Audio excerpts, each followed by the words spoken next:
jagat pangestu para Hyang suksma mangadi luwih muga ngayomana sagung para dasih miwah kayuwananing sun. Kok Kyai kok wonten timbalan iki ngadhawuh jinuwun. Milung. Wonten dawuh, Bose. Kaget rasane atimu tak timbali marak. Iki mung mapan ana ing paningrat. Aja dadi rasane atimu yoga karana iki dudu dina pasyawakan aku. Nggih, mboten dados menapa. Menika namung mapan wonten paningrat nanging raos kula mboten wonten bentenipun. Ngono yoga. Nggih. Kang, aku tak takon, Kang. Apa? Paningrat ki apa to, Kang? Akeh sing ngendika paningrat. Jane paningrat ki apa?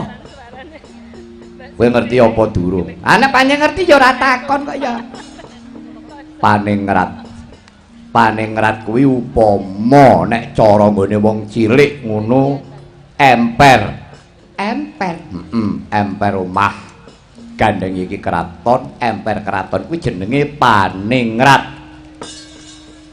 Oh, dadi paningrat kuwi emper keraton. Nek omahku kan dijenenge paningrat ngono wangun ora ya? Ora wangun omahmu gedhe triplek ya amohno paningrat. Lah ya wong kepengin ngerti kok Kang. Ya ora apa-apa. Nggih, sajak wonten wigatos menapa Sinuwun? Togok. Nadyanto panjenenganing sun wis jumeneng ratu ana negara Traju Trisna. Prabu Sawarka iki wis kondhang. Narendra nom-noman sekti mandraguna. Jayeng prawire ngajurit.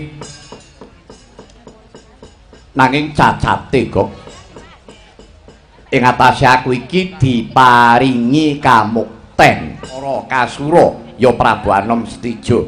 Langkung kangge niku ngempun. Oh dadi kuwi ya kok. Nggih. Sampun isah tida-tida raos sing penggalih.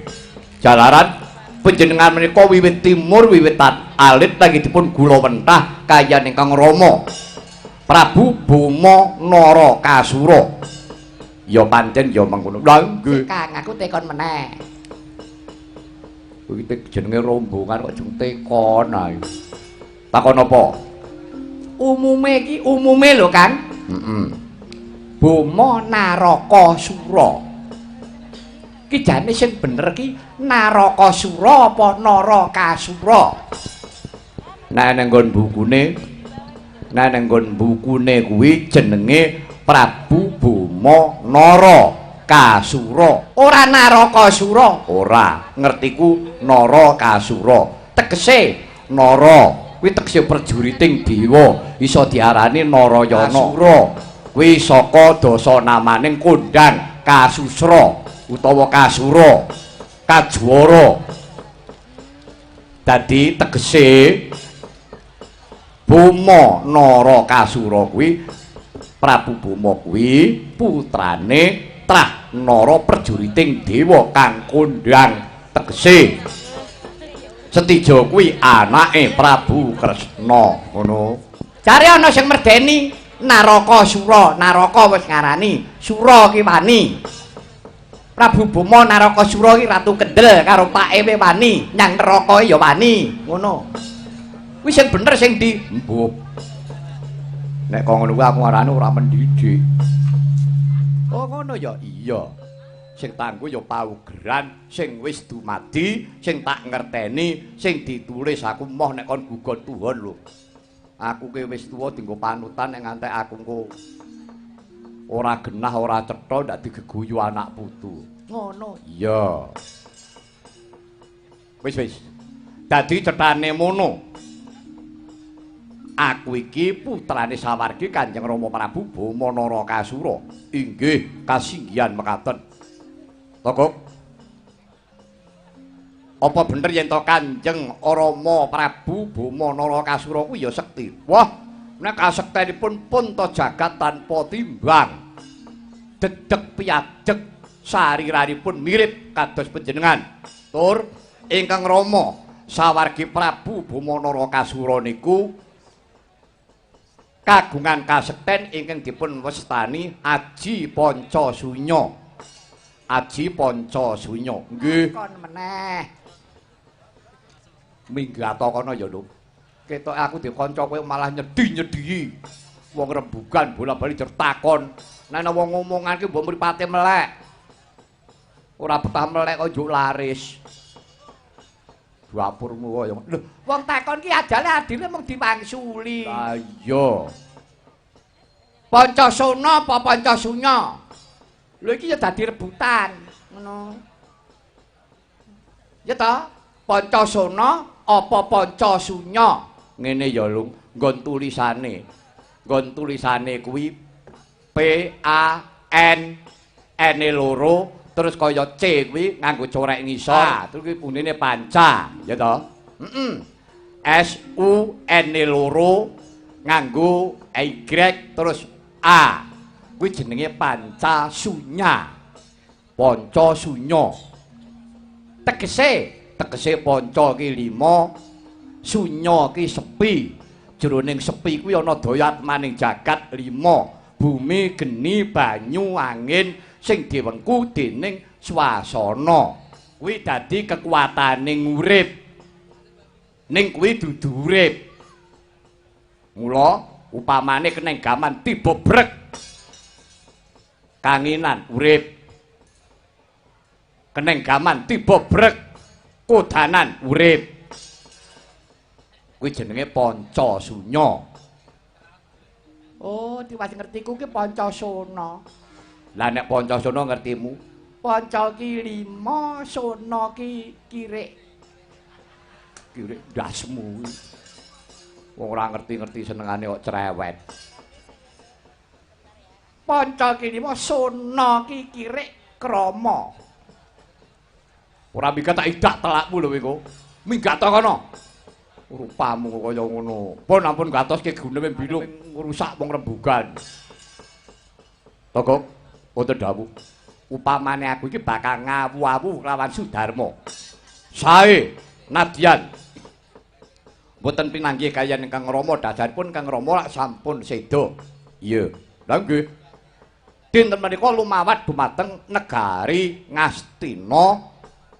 Kula aturi bekti kelawan ingkang eyang Narendra Dwarawati Prabu Sri Bathara Kresna. Niku Narendra titising Wisnu. Kadang panjenengan nem-neman. Wah, kanggih pun cakrak-cakrak, gagah-gagah kados panjenengan pun panjenengan mangke remen. Ngono ya, Kang. Nggih. Wah. Ya, atur kang mengkono saya mbombo ngrasane atiku nggonku kepengin bakal sungkem marang para pepunden. Mundak kelangan lacak kepaten obor tembunge ya, Kang. Nggih, kula derek mangayu bagya. Lho. Kae sapa, Kang? Kok damplak tekan kene ora pati to kok. Kene semingkir dhisik kok.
Kaduwun.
leng-lenging priya mangun kung kanduhan rimang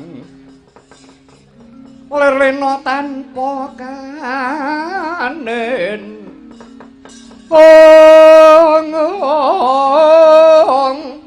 yen tan tulusa ameng pusang yah utama sang nata mudha wus nyongrarapo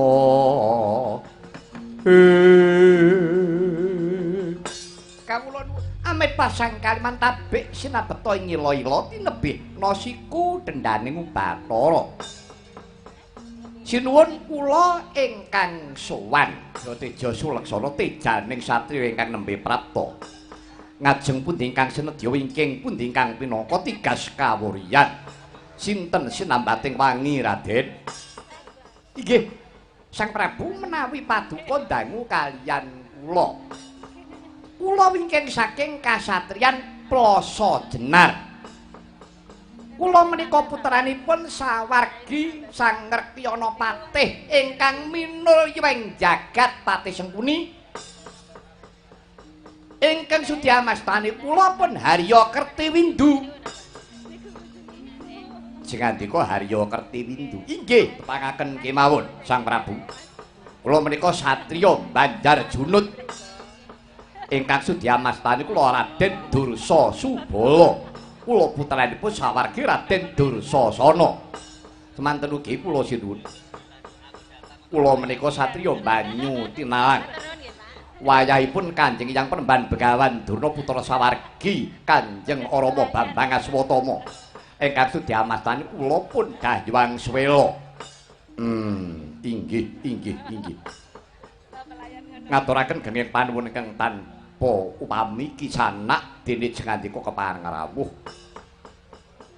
wonten negari Traju Tresna salajengipun baya wonten wigatos sing karsa punapi dene jengandika ketingal kita hamogati inggih mugi andhadosna ing kauningan sinuwun pramila kula suwane ngarsa paduka ingkang sinuwun estining manah kula menika kepengin badhe pados pengayomaning gesang kula persajan kemawon gesang kula menika tansah dipun bujung-bujung kaliyan tukulaning mungsuh trubusaning satru yen menika tedhak turuning Pandhawa mila keparing boten kepareng kula badhe ngayom gesang wonten negari Traju Tresna. Oh, mekaten. Inggih. Kang, apa? Nek cara modern saiki golek suaka politik ngono kae yo, Kang. Lambemu wis ora sarana-rana ah. Bilunge kok guneman modern. Mangke piye? Kenging menapa dene jengandika Raden Kertiwindu ngayom dumateng kula menapa kinten-kinten sampun boten wonten pengayoman ingkang nglangkungi kaliyan kula. Persajan kemawon. Tenenging manah kula menika kula badhe ngabekti badhe sungkem kaliyan pepunden kula ingkang jengandika ngendikaaken mengsah panjenengan tedhak turuning Pandhawa menika kala wau. Mila penyuwun kula jengandika sampun ngantos mbebunek raos kula.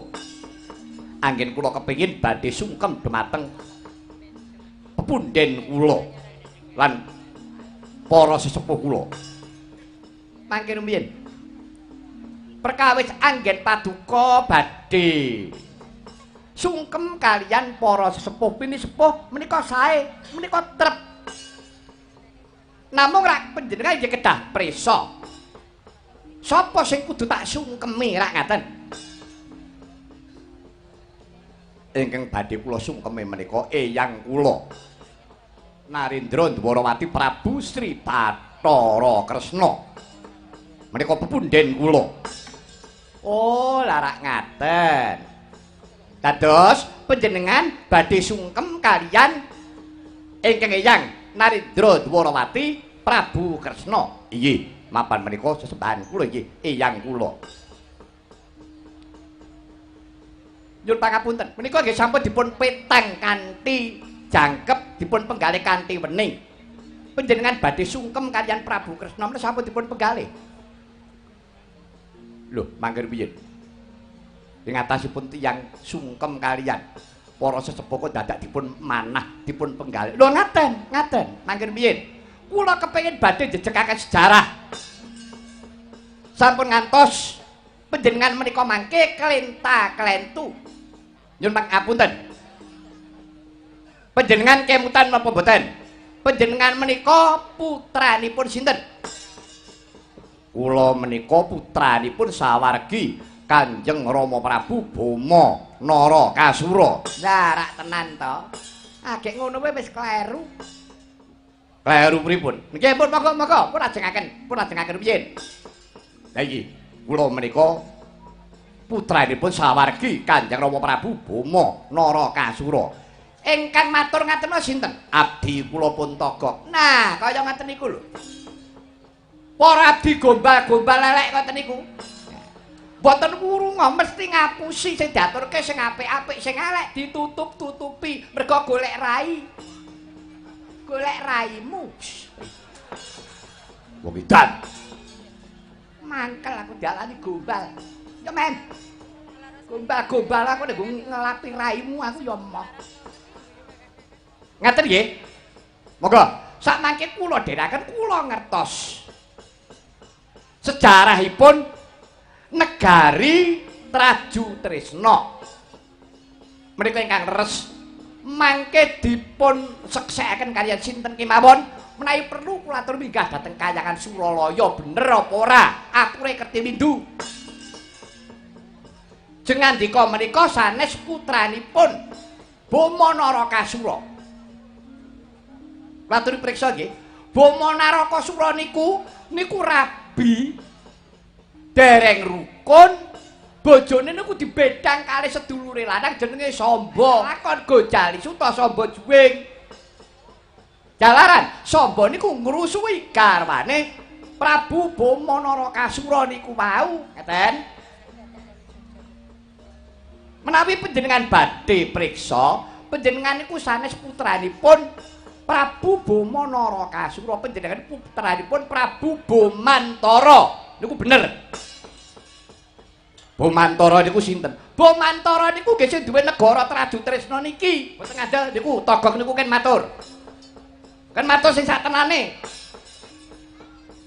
Dados panjenengan menika putranipun sawargi Prabu Bomantara sing duwe kraton Traju Tresna. Traju Tresna niku biyen jenenge mboten Traju Tresna. Niki akal-akale Kresna. Niki biyen negara Surateleng. Ratu Surateleng. Dijuluk Prabu Bomantara.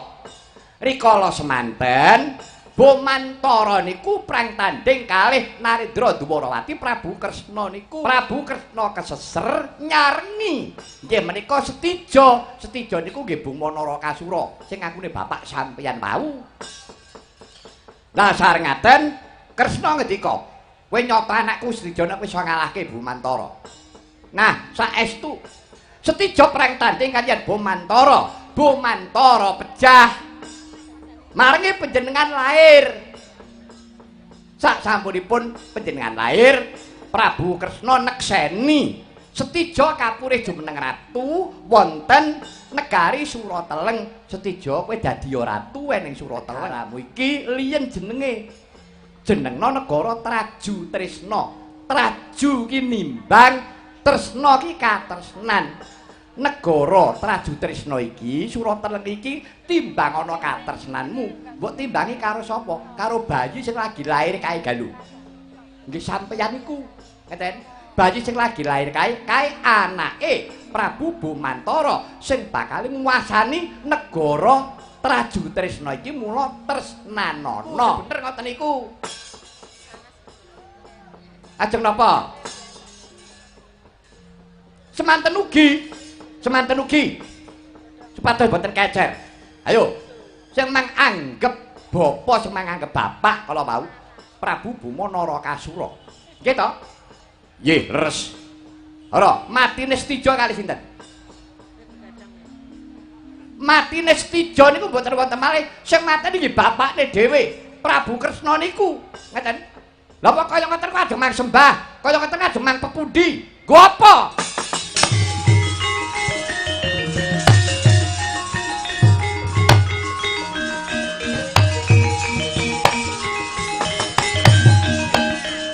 Jagat Dewa Betara jagat Pangestu Ngkara. Kapan aja. Lelakon kok ruwet bundet kaya mangkene. Wonten dawuh. Piye kok? Lelakon kaya ngene iki piye? Aturmu iki kepiye? Mangriyen. Aturku ing kados ngaten menika mboten kok nama kula menika mboten ngertos sejarah. Mboten kerti windu niku kula nggih ngertos. Ning kula kepengin katresnan. Nggih. Tegesipun napa wong niku mung ditanduri rasa dendam, atine apa mung ditanduri rasa jubriya, rasa sujana sak jeke urip. Mung paten pinaten apa ales winales. Lan malihipun panjenengan niku rampun digulawentah.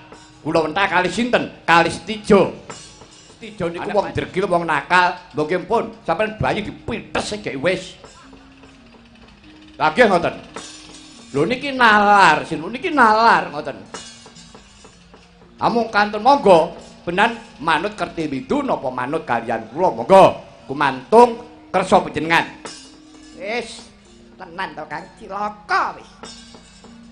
Wis matur apik-apik daki ngoyo-oyo diubrah-ubrah karo wong. Basa rombongane wong waton Suraya. WTS. Hus, WTS cangkemmu. Lho, waton Suraya niku ngarani WTS ngoten. Lha kaya sampeyan niku. Ana pancen sampeyan niku senopati tenan, jiwa kasatriyane. Ngluruk nang Ngastina, aku ora trima patine bapakku. Ora golek sambatan. Ngapa sampeyan tumu-tumu rene? Njaluk pengayoman.